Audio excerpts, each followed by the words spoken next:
One of the keys is remember where you came from. Keep that shit in the front of your mind, and when shit goes bad and it goes sideways, a lot of shit does, you're getting booed out of the fucking building, or you're coming through this injury, or people are writing you off. Oh, you guys ain't gonna fucking make it. You know, any of that shit. You gotta keep it in here. And it really has to, it should drive you.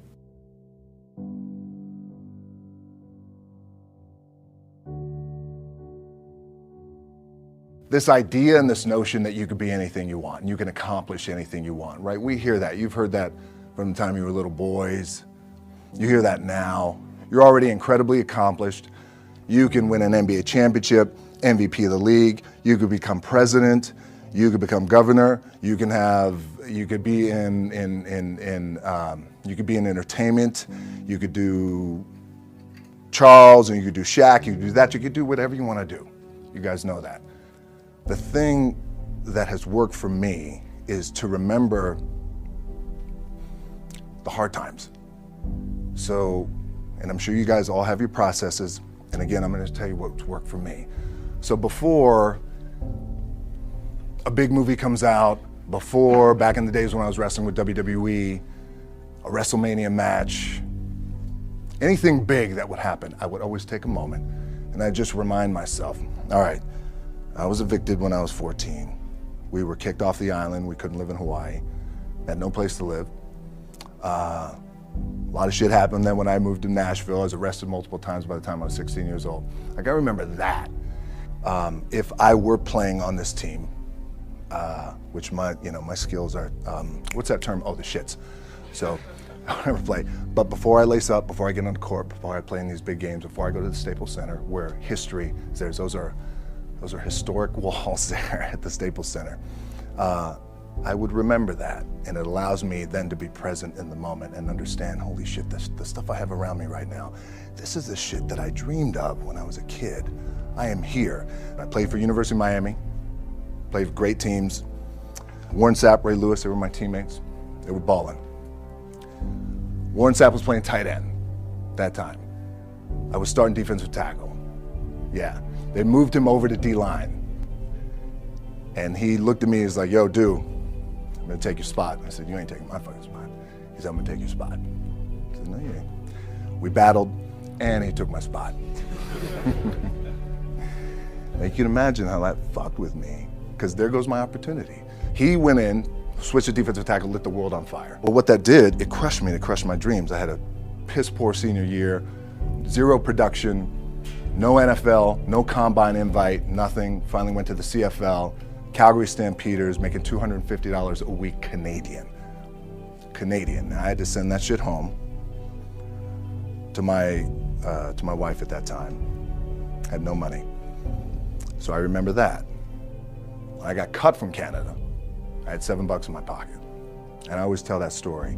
So now my production company is $7, advertising agency is $7, everything is $7. So I always remember that.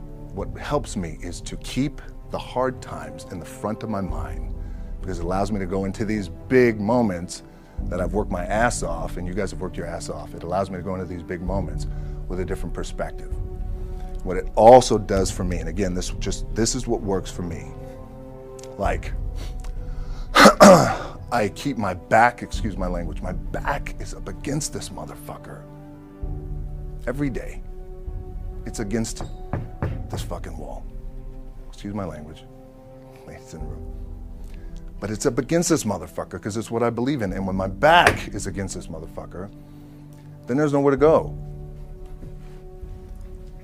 But that way. That's it. So I feel like this could be something, an ideology and mindset that could help you, if you look at it that way. Because you made it already. We made it. We're successful boys, and we're lucky boys to be where we're at. Oh, you guys made it. Everybody's rich in the room. Nobody's gonna get evicted anymore. Anything you got, there's no more money problems, right? You got a lot of hands out now.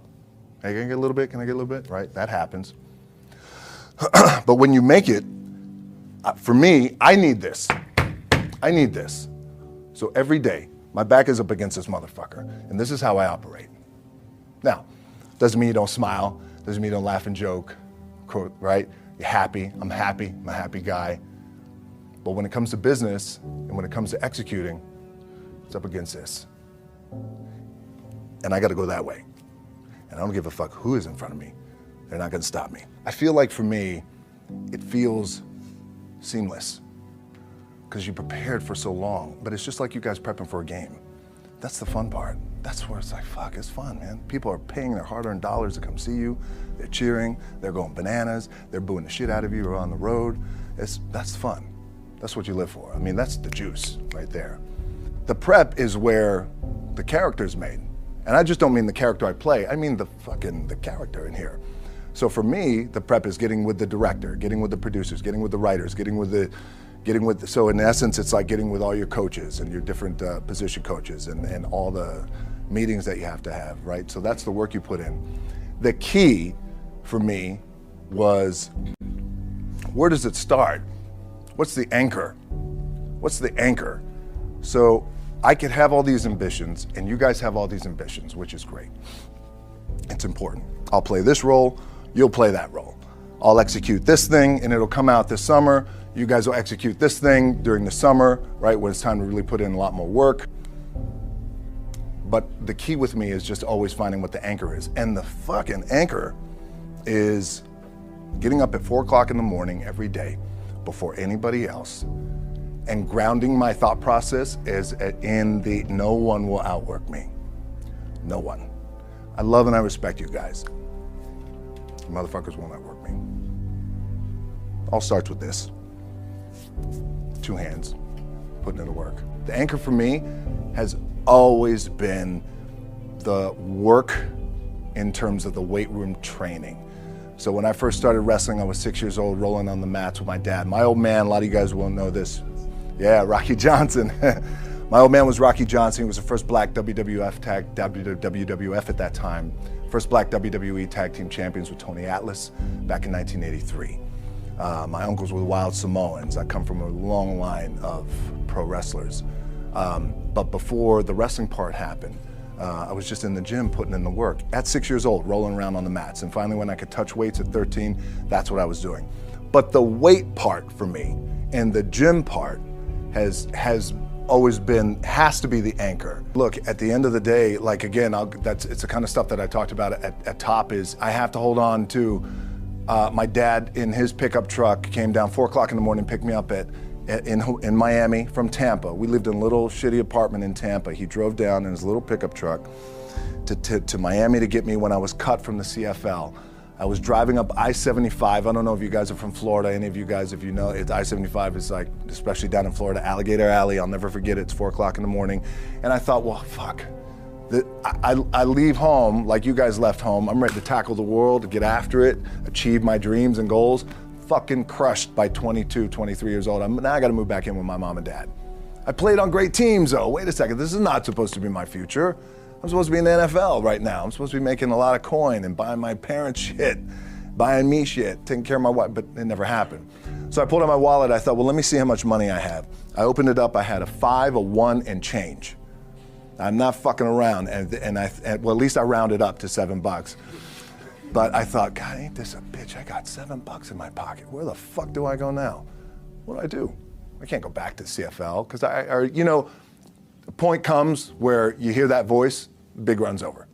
Like, you're done, right? So I heard that voice. So as Coach was saying, man, I hold on to that shit. I'm telling you, my back is up against this motherfucker. We laugh, we joke, we have a good time. Press is always fun to do. Sometimes you gotta make it fun. That's another thing. You gotta do your best to make press fun if you can. But my back is still up against this motherfucker. I do not forget it. What this also helps me do, and again, it works for me, is at some point, you gotta be fucking tired of not being number one. You have to be, and you gotta fucking play angry, and I play angry. Now, I'm cool and calm with my approach, and when I step out on my field, which is a set, or, like, there's some, and you're always gonna have haters, and haters are like, well, God damn, man, how many movies are you gonna make, or how much shit are you gonna do? Like, you do a lot of shit. I say, yes, it's my ambition. Of course, why not? I could do it. Yeah, I love what I do. And not only that, but in what world do we not work every day? Doesn't mean, it's just like you guys in the off season. You gotta work every fucking day. It doesn't end. My back is up against this thing, you know, and I started to play angry, by the way, and I still play angry. My last match, Brock Lesnar, transitioned, and I realized if I had to be great at something, I wanted to be great in this world of Hollywood and movie making and producing and entertainment, I had to commit, and like you guys have to commit. Obviously, you commit to something, commit to the goal. So I quietly retired. 2 years later, I thought, what the fuck did I do with my career? Because my movies were not doing well. I was written off. I was like, it was around 2006, 2007. I was like, God damn. I left, I pulled a Jim Brown. I left when I was on top, like #1 in the wrestling business, and I left. It was a ballsy, gutsy, some call it stupid move, but I had to commit and I had to follow what was in my gut. And at that time, I'll share this with you guys, and Will Smith is my boy, and I sat down at that time with the agency I was with, and they said, what do you want to accomplish? I said, I want to accomplish the world. I want the world, and I want Will Smith's career, and I said, and I mean this respectfully because I know he's here at this agency with us, I want to do it bigger and better.